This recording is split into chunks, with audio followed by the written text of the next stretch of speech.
Hola chicos, ¿qué tal? ¿Cómo están?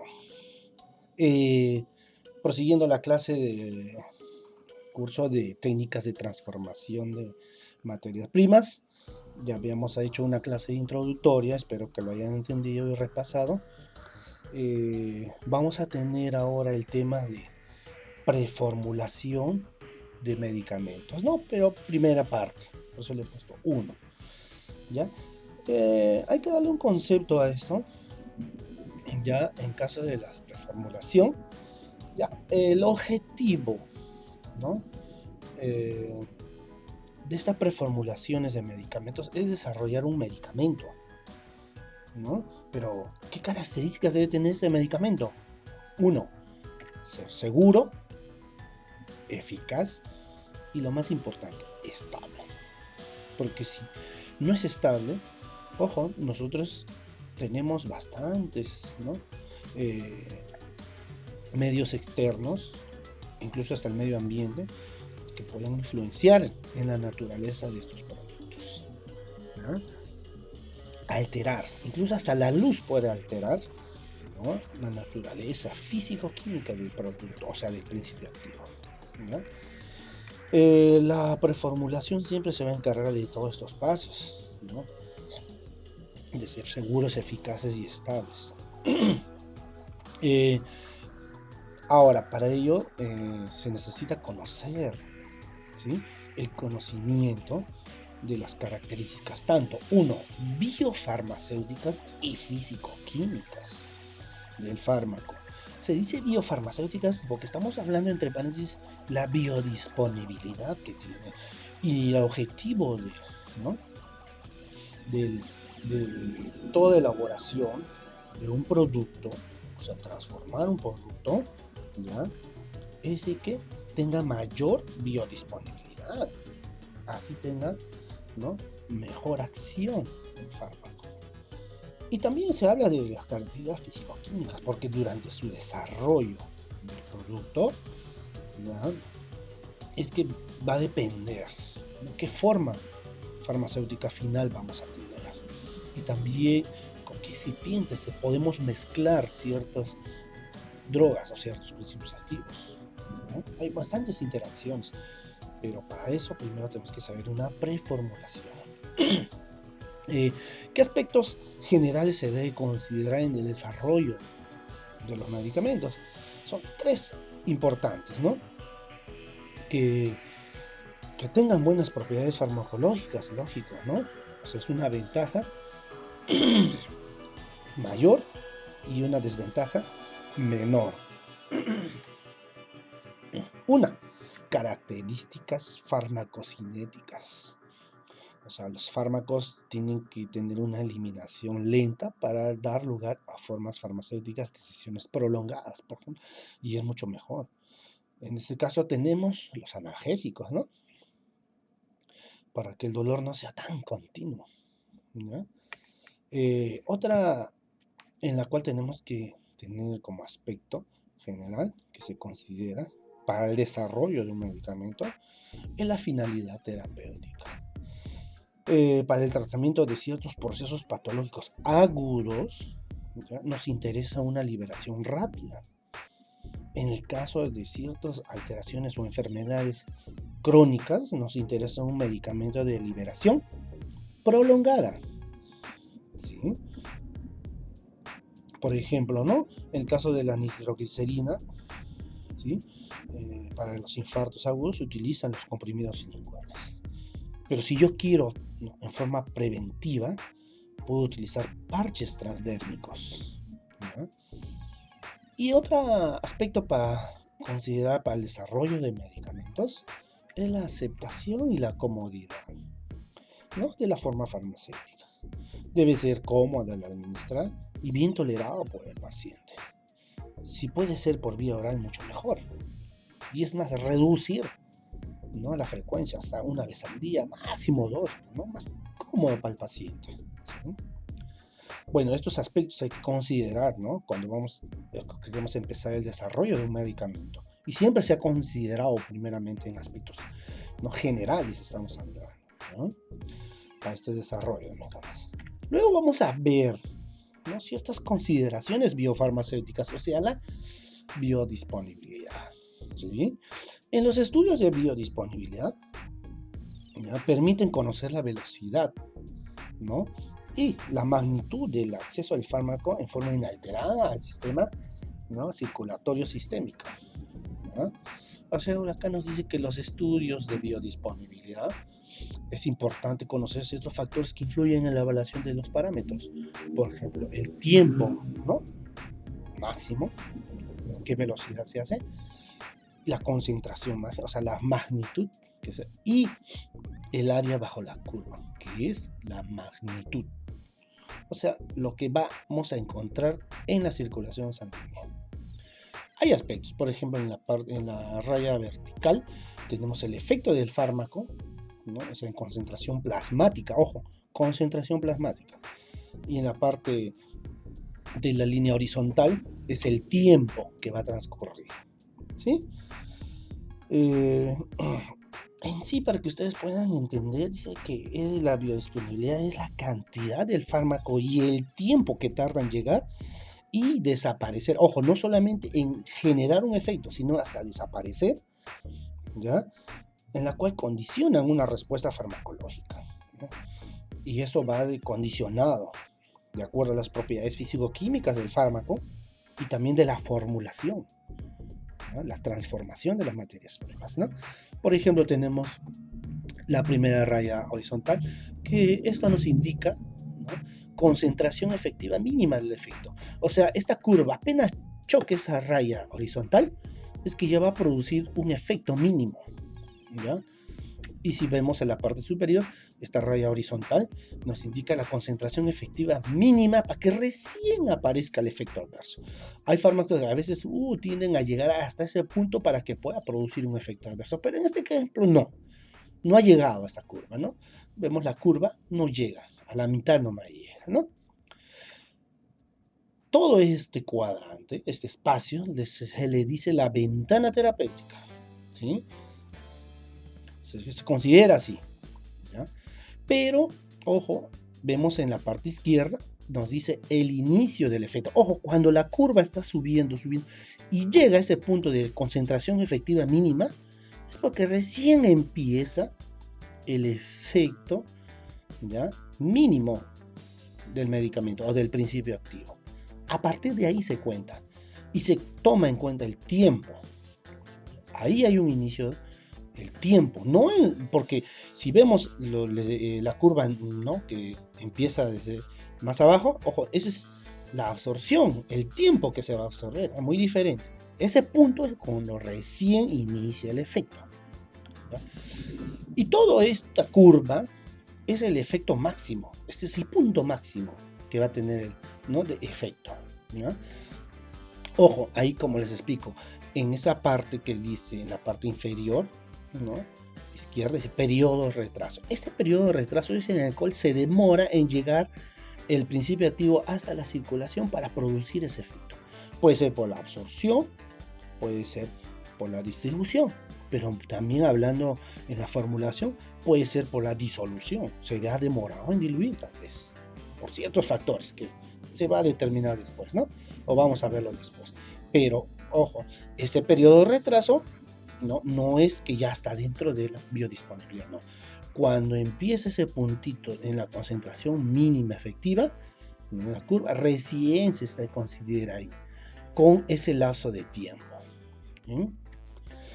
Y luego, cuando vemos ese puntito, ya es que ya ha pasado, ¿ya? Esa curva, cuando ya desciende y choca otra vez ese punto, pero en forma descendente, es porque ya ha pasado un tiempo determinado y ya no va a generar efecto. Ojo, ya no genera efecto, ¿sí? A todo eso nosotros le llamamos duración de efecto, ¿sí? Desde el punto de inicio hasta el otro punto de, ¿no? De efecto en la cual no se va a ejercer. Luego tenemos lo más importante que nos resalta acá, área bajo la curva, ¿no? AUC, ¿sí? Esto es importante porque esto nos va a determinar la biodisponibilidad que hay, ¿no? Todo lo que está debajo es la biodisponibilidad del fármaco, ¿no? En sí es un claro ejemplo, chicos. Espero que me hayan entendido. Esto siempre lo hemos hablado en clases farmacológicas, su biodisponibilidad. Espero que recuerden, es cuestión que recuerden nada más, que consiste, pero acá lo estamos ya un poco reflejando más detalladamente. ¿Mm?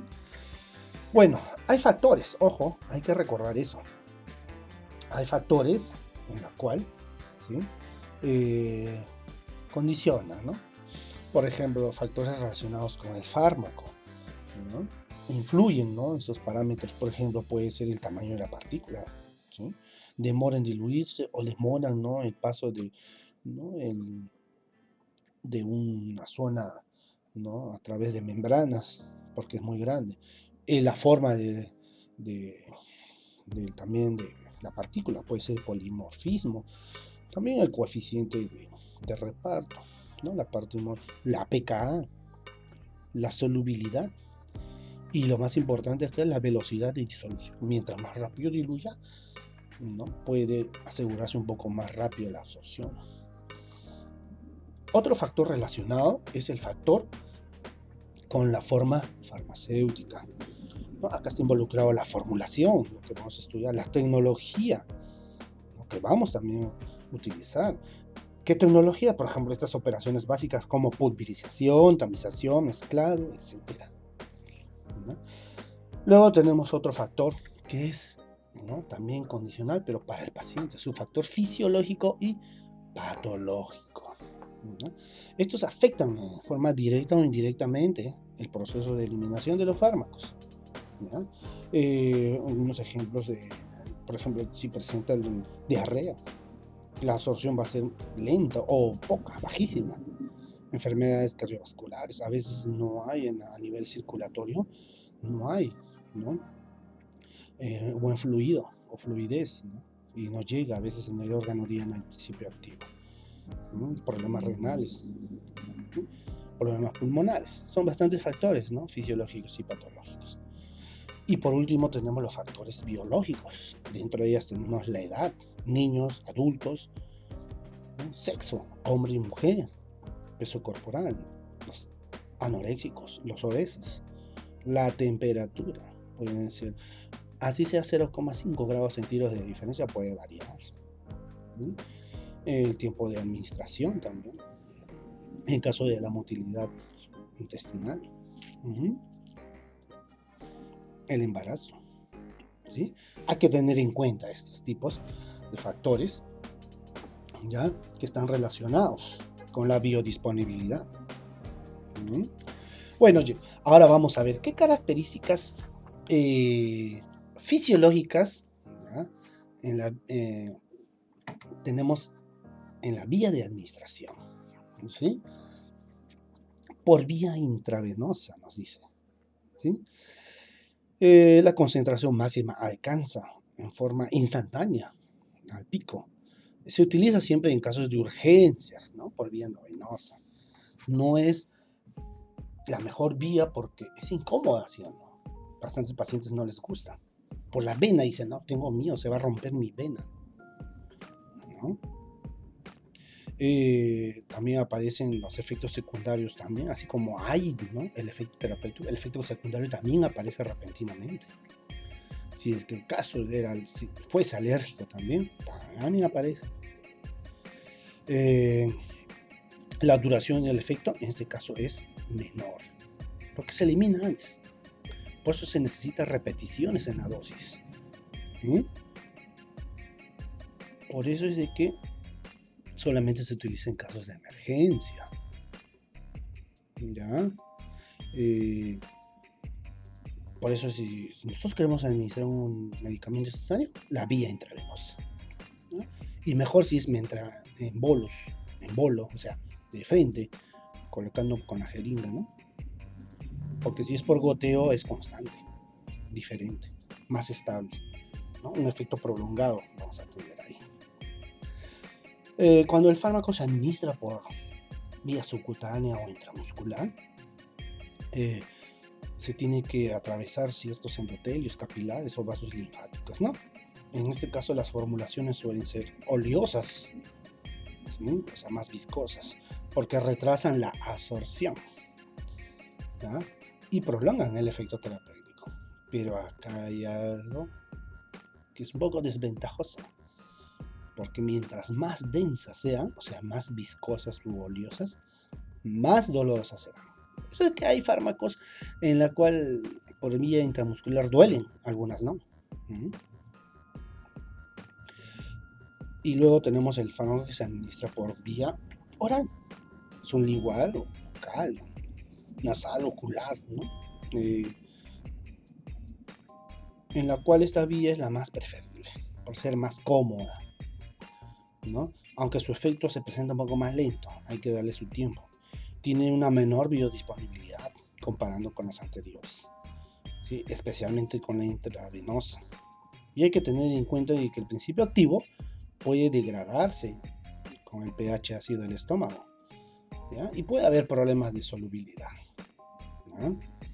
Bueno, estas son características fisiológicas en las vías de administración, ¿no?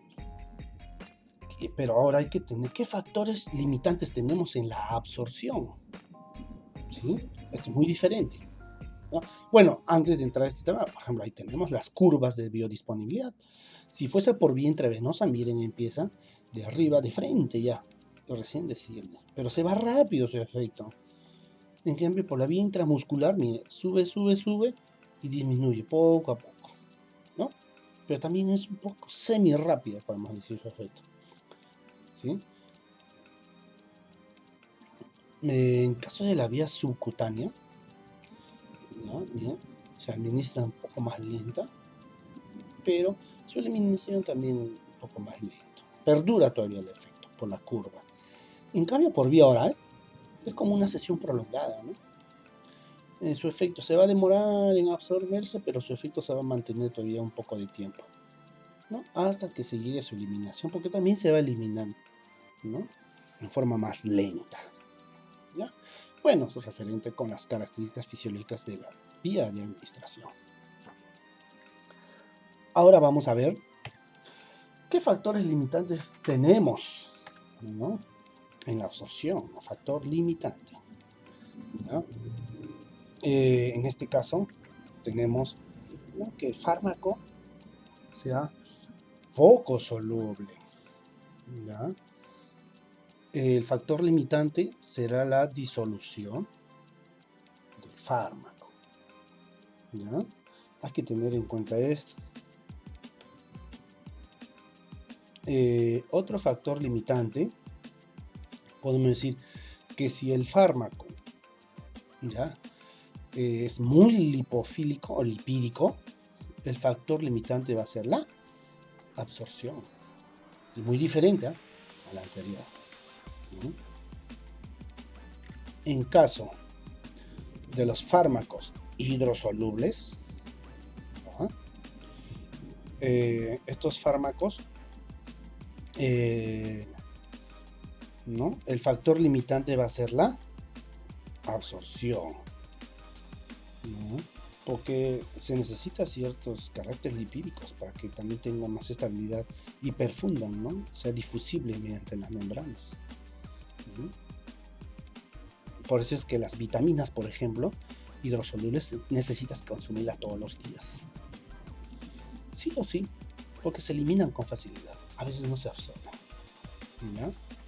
Bueno, estamos dando características de ciertos factores limitantes, ¿no?, con respecto a la absorción. Ahora vamos a ver factores relacionados con el fármaco que influyen en la solubilidad. Bueno, acá tenemos, ¿no?, uno, el tamaño de la partícula. Mientras más grande la partícula, más difícil va a ser la solubilidad y también la absorción, ¿no? Está mediado por su tamaño. Luego tenemos el punto de fusión, el pKa.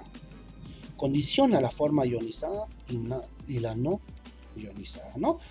Podemos decir que la forma ionizada estamos diciendo del agua, ¿sí?, y la no ionizada es de solventes orgánicos, como la grasa o aceites, ¿no?